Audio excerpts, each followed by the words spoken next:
নমস্কার, journey with পাইলে আপনাদের সকলকে স্বাগত। চলে এসেছি আবার একটি নতুন ভিডিও নিয়ে। আজ আমরা যাব বোধগয়া, যেখান থেকে শুরু হয়েছিল বৌদ্ধ ধর্মের পথ চলা। বিহারের গয়া জেলার ছোট্ট শহর এই বোধগয়া। এটি শুধুমাত্র একটি ভ্রমণের জায়গা নয়, এটি শান্তি, ধ্যান ও আত্ম উন্নতির প্রতীক। গয়া থেকে আমরা বোধগয়া রওনা হয়েছিলাম দুপুর 1টা নাগাদ। বোধগয়ায় পৌঁছেছিলাম দুপুর 2:15। ছিলাম নিউ হোটেল শিবায়। এই হোটেলে আমরা এক রাত্রি ছিলাম। রুম রেন্ট পড়েছিল 2000 টাকা করে।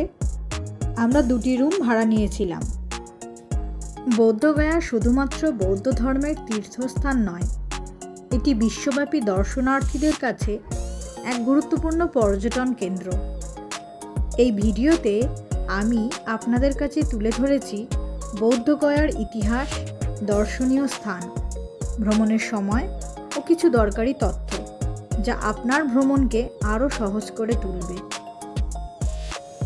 এই যে আমাদের রুম, যেখানে সিঙ্গেল বেড আছে 2টি।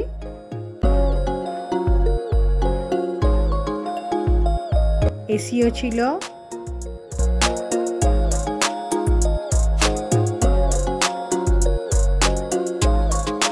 চায়ের সরঞ্জামও ছিল, জল দেওয়া ছিল।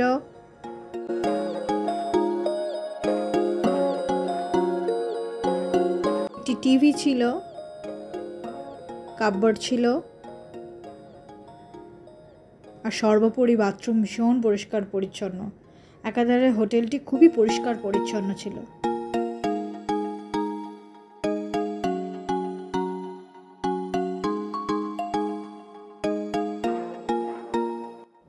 দুপুর 2:15 নাগাদ হোটেলে ঢুকে আমরা লাগেজ রেখে আবার 3:30 নাগাদ বেরিয়ে পড়েছিলাম একটি টোটো ভাড়া করে।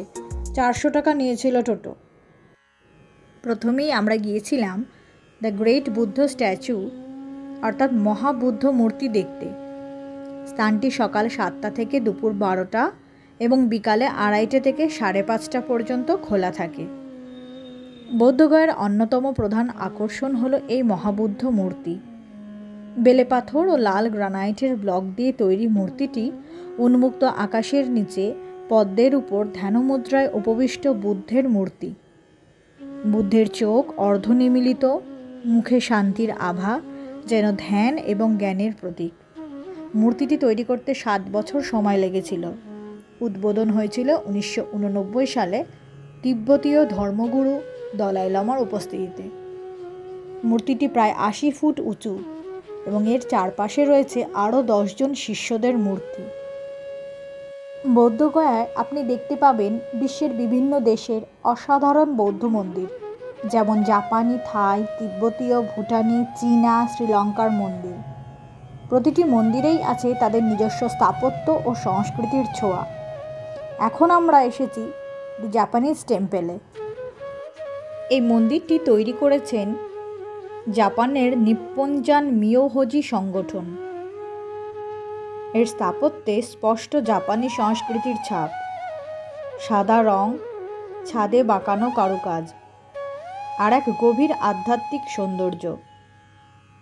মন্দিরের ভিতরেই রয়েছে একটি সুন্দর গোল্ডেন বুদ্ধ মূর্তি।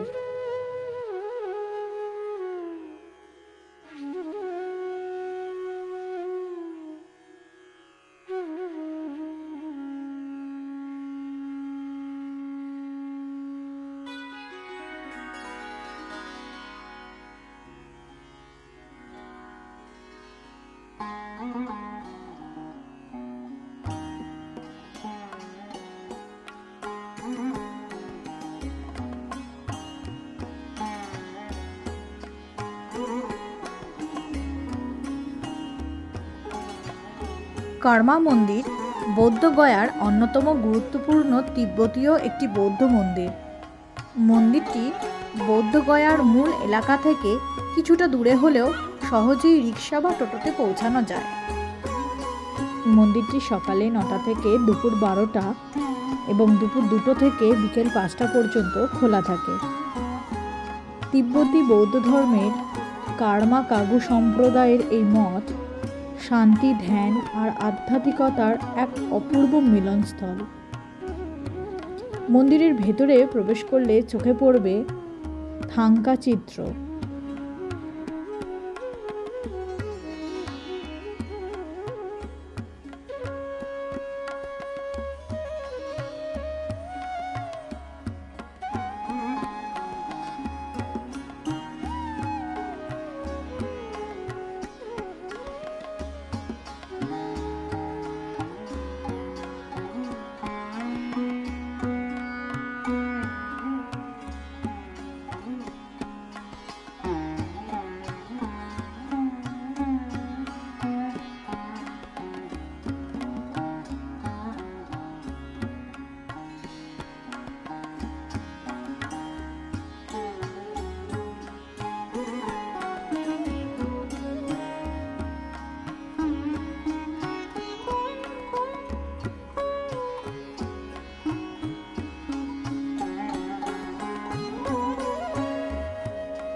এরপর আমরা আসি ওয়াট থাই মন্দির। বৌদ্ধগয়ার অন্যতম সুন্দর এবং জনপ্রিয় এই বৌদ্ধ মন্দির, যা থাইল্যান্ড সরকারের দ্বারা নির্মিত হয়েছিল 1957 সালে। মন্দিরটির স্থাপত্যে থাই সংস্কৃতির স্পষ্ট ছাপ রয়েছে। সোনালী রঙের অলঙ্করণ, সূক্ষ্ম খোদাই এবং থাই স্টাইলের বুদ্ধ মূর্তি। মন্দিরটি ভারত এবং থাইল্যান্ডের বন্ধুত্বের প্রতীক।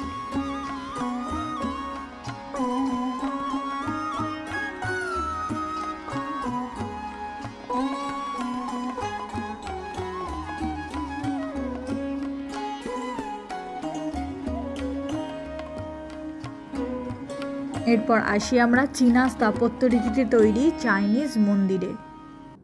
মন্দিরের ভিতরে রয়েছে ধ্যানরত বুদ্ধদেবের বিশাল মূর্তি, যা চীনা সংস্কৃতিতে তৈরি।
এরপর আমরা আসি তিব্বতীয় মন্দিরে।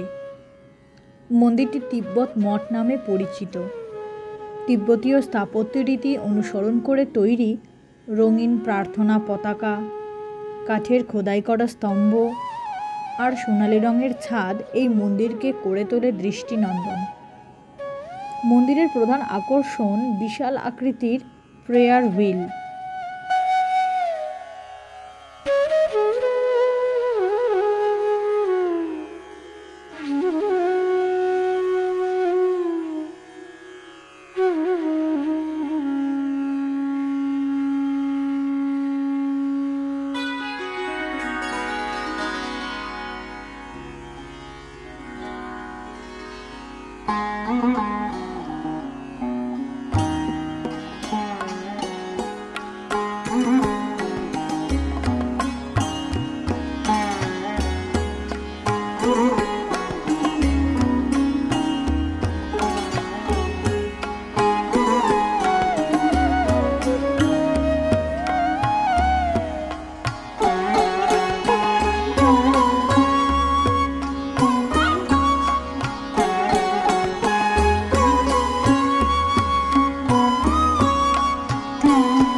পবিত্র ভূমিতে অবস্থিত আরেকটি গুরুত্বপূর্ণ ও নান্দনিক স্থান হল মহাবোধি শতবার্ষিকী এই মন্দির।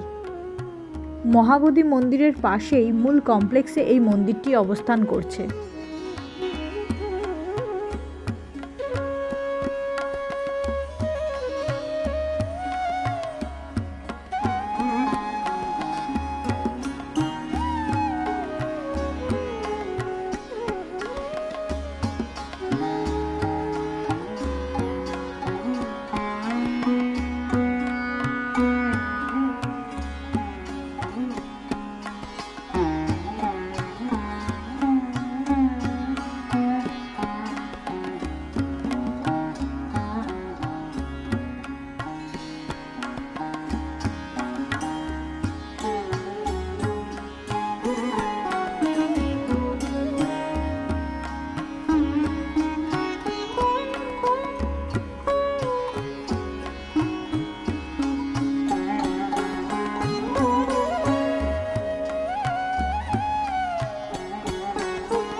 সন্ধ্যার দিকে আমরা যাই মহাবোধি টেম্পেলে, বৌদ্ধগয়ার হৃদয়স্থলে অবস্থিত এক মহান তীর্থক্ষেত্র। তবে এই মন্দিরের ভিতরে ক্যামেরা, ফোন কোনো কিছুই অ্যালাউ নয়। মহাবোধি টেম্পল বৌদ্ধ ধর্মের সবচেয়ে পবিত্র ঐতিহাসিক ধর্মস্থান। এটি ভারতের বিহার রাজ্যের বোধগয়া শহরে অবস্থিত, যেখানে গৌতম বুদ্ধ বোধিবৃক্ষের নিচে বসে আত্মজ্ঞান লাভ করেন। এই মন্দিরের মূল যে চূড়া সেটি প্রায় 55 মিটার উঁচু এবং এর যে স্থাপত্য শৈলী অত্যন্ত প্রাচীন, যা গুপ্ত যুগের নিদর্শন বহন করে। মূল মন্দিরের চূড়াটি আপনাদের দেখাতে পারছি, কারণ ক্যামেরা বা মোবাইল কোনোটাই মন্দিরের ভিতরে অ্যালাউ ছিল না। মূল মন্দিরের ভিতরেই রয়েছে এক শান্ত বুদ্ধ মূর্তি, যেটি ঠিক সেই অবস্থানে বসানো যেখানে বুদ্ধ ধ্যানমগ্ন ছিলেন। মন্দির প্রাঙ্গণে রয়েছে বোধিবৃক্ষ, যা সেই মূল গাছের উত্তরসূরি যার নিচে বুদ্ধ জ্ঞান লাভ করেছিলেন। 2002 সালে ইউনেস্কো মহাবোধি মন্দিরকে বিশ্ব ঐতিহ্যবাহী স্থান হিসাবে ঘোষণা করে।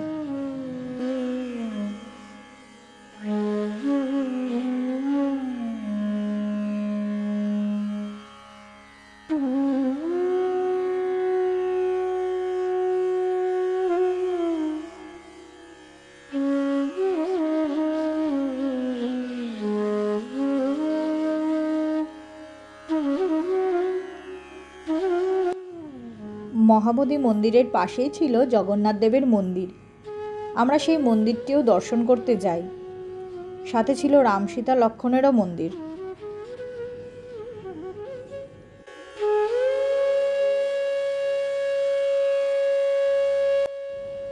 বোধগয়া শুধু একটি পর্যটন স্থল নয়, এটি একটি আত্মিক যাত্রা। যদি কখনো মনকে একটু প্রশান্তি দিতে চান, তাহলে এই জায়গাটা অবশ্যই আপনাদের তালিকায় রাখবেন। এই ভিডিওটি ভালো লাগলে একটি লাইক করে দেবেন, কমেন্ট ও সাবস্ক্রাইব করতেও কিন্তু ভুলবেন না। দেখা হবে পরের ট্রিপে।